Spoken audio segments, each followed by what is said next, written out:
Hey everybody, welcome back to Readers That Write. Today we've got an awesome topic that we're going to be discussing, and it's something that has become really important to me as both an author and someone who enjoys the tabletop games.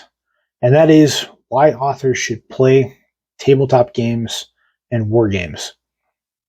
So we're going to dive right into this, but before we do that, don't forget to like and subscribe. We are super excited to share all of these really cool tips and advice for authors, as well as cool recommendations and peeks into the community for those of you who may just be readers and fans. So, I said, like and subscribe, and let's get into this. So, there are a lot of reasons why tabletop roleplay games and war games are really important to authors, especially young authors who are just getting started. A lot of times, we'll hear some authors talk about this, like Dan Wells talks about this regularly. Brandon Sanderson does as well. But sometimes Brandon Sanderson's words can be misconstrued. He talks about how he doesn't play them anymore because they use a lot of the same part of his brain as writing. Now, this is true. But this is why you should actually do it, not why you shouldn't. Brandon Sanderson is a prolific writer on an epic scale that I don't know if has ever existed before, or will ever exist again. If you can crank on that high of a level for that long, sure, you don't really need to. Your creative brain or your creative muscles are so well honed that you don't really need it. That's fine. If you're that skilled, great, good for you. But very likely, because you did this in the beginning. So, let's start with why, especially for new authors, these tabletop games and war games are so important. And the first one is that it sparks your creativity. A lot of people ask authors where they get their ideas from, or how they're able to create a story or a scene, or how they're able to picture things. And these are things that tabletop games like Dungeons and Dragons, or war games like Warhammer 40k, or Warhammer Age of Sigmar, or Old Fantasy can teach you. They can teach you how to be creative and what being creative looks like. When you're playing, for example, Dungeons and Dragons, because this is an easy example, you first create a character. Next, you create a little backstory to the character, and then you play as that character, trying to use that backstory to understand that character's motivations. Guess what you do as an author? You create characters, and then you have them perform your story, and a lot of times your story is dictated by their motivations. So by getting to create a character and get to know the character and become that character and find their motivations, you can find the motivations to create characters that fit your story. What backstory they have, what abilities they have, why they do things, is something that tabletop roleplay gamers know very well.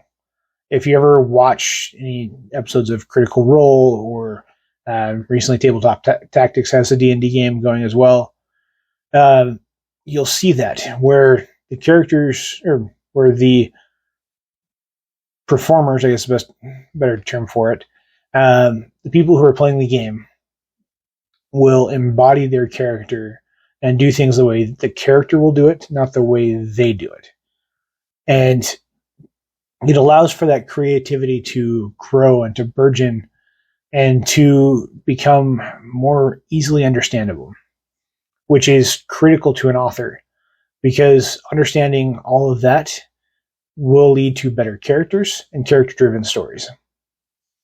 And so the next is something pretty similar, and that's the training to develop characters and plot lines. These war games and tabletop role-playing games have a foundation for these stories. Now, one of my favorite ways to play Warhammer 40k, sorry, I'm looking over here because that's where my Warhammer models are, is a type of gameplay called the narrative gameplay, or campaign. where you will choose your army and you'll select certain characters in that army, and those characters will do certain missions. They'll grow, they develop traits, they get injured, and you can grow them as a character, and you create an entire story about either one big battle or an invasion of a planet or a series of invasions of planets or a long-term story, so that these characters can learn and they can grow and they can develop. And a lot of times they take on personalities, weirdly enough, even in their dice rolls.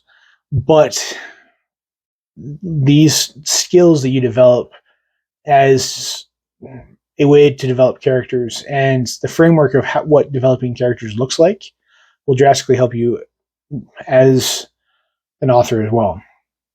A lot of times this applies to the plotline as well. One of my favorite things to do while playing Warhammer 40k or Dungeons and Dragons is to tell the story. I don't just say, my character attacks this character. I'll say something along the lines of, my character picks up his short sword and lifts it in the air and charges while yelling something. And those things are what helps you picture a story as you write. Learning how to do that for something that's this size or smaller and isn't actually moving as he charges across the board can help you as a writer as well. It helps you develop the ability to picture that in your mind. You can do that with Dungeons and Dragons as well. It's very common, where instead of just saying, oh, you killed him, the DM will say, how did you kill him? Or how did he die? Or how did you win? How did you pick their pocket? How did you do this? And the player will have a chance to tell a short story about how they did something. Sometimes the player won't do it, and that's just how the player does it. That's fine. Not everybody is in these games for the same reason. But doing this will help you build those creative muscles so that when you go to write, those creative muscles can exercise even better. The next is a little bit more true for DMs than it is for players. So DMing these games, also massive help, great idea. And that is the world building and setting construction. When you DM a Dungeons and Dragons game or a Pathfinder game or a Warhammer narrative campaign, you'll set the stage and the story. You create the world that these players will be dealing with. And sometimes the players will influence the world as well and will create certain aspects of it. There's been multiple times that in these games I've created a nation that's far away, which is where I'm from, or a religion, or a backstory that relates to a certain battle that I took part in before I got there. And it's absolutely fascinating to flex those muscles in a way that we don't get to do very often. You also get to create settings and imagine what settings would look like. In Warhammer, that's a big deal. Whether it be the actual battle map, or it will be the world and the environment, or why you painted somebody a certain way. It's all a big part of this process. And by flexing these skills, you will hone yourself as an author to be able to do it more quickly, more efficiently, and better over time in a way that you can't do very easily by just writing. You will eventually get there as well by just writing, but it will take a lot longer and will take a much more difficult process. On top of that, you learn problem-solving skills. A lot of us learn these skills simply throughout life, but problem-solving skills in a fantastical world may be different than problem-solving skills on a typical Tuesday. And as an author, we need to understand both. We need to understand the typical Tuesday problem-solving skills of why your keyboard and mouse aren't working because the battery's dead. Or we need to understand the problem-solving skills of this little girl was kidnapped by orcs. How do we find her? And how do we save her? When you're writing a story, a lot of times you're trying to have your characters go save that kid from the orcs too. And learning how this is done is something that you get to learn with tabletop roleplay games or war games. This is big for someone who writes, for example, military science fiction. Playing war games will make you get the battles right. One of the easiest ways to annoy people in military science fiction is to get the battle wrong, or you have somebody attack from a weird position, or have somebody do something that makes zero sense, like charging a gun line. Almost never makes sense unless you have a very good reason why. And by playing war games, you will learn these basic rules that unless somebody has a special ability or they're trying to achieve something that can't be achieved any other way, they won't do it. And it's a skill that we get that's very unique to these types of games. And last, you get to learn how to collaborate storytelling and how to form and grow communities. Both of these are super common in these environments, whether it be Dungeons and Dragons or Warhammer or Pathfinder or any of the other games that fall into this category. They all have thriving communities. They all have communities that embrace each other and share in each other's successes. On top of that, they are super excited about anything even loosely involved. For example, my Warhammer community is some of my beta readers.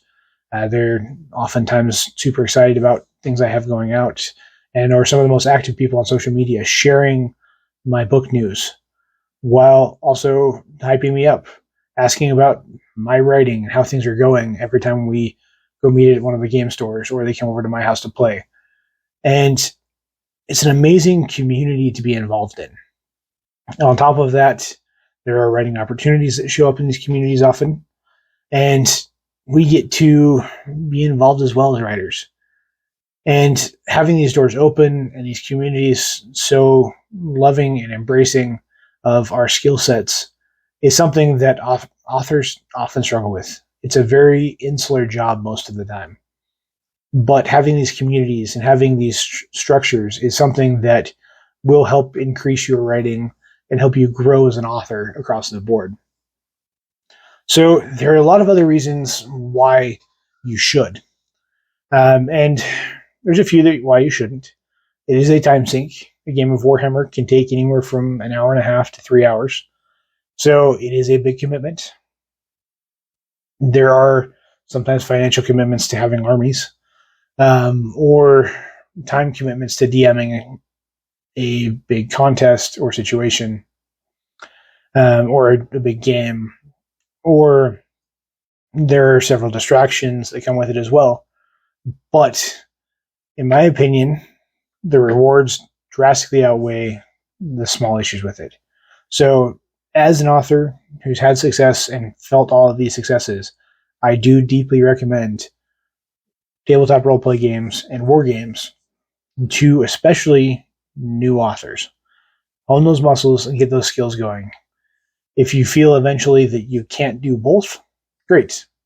That would be the time to break off and start writing exclusively instead of this. But doing this will drastically improve your writing far quicker than just writing alone. So let me know if you have any suggestions or opinions, or if you disagree with me. I'm fine with that as long as you're polite down in the comments below. I look forward to hearing from you guys. And don't forget to like and subscribe. And if you enjoyed stuff like this, make sure you ring the little bell down in the corner so that you get notified anytime we have new stuff coming out as well.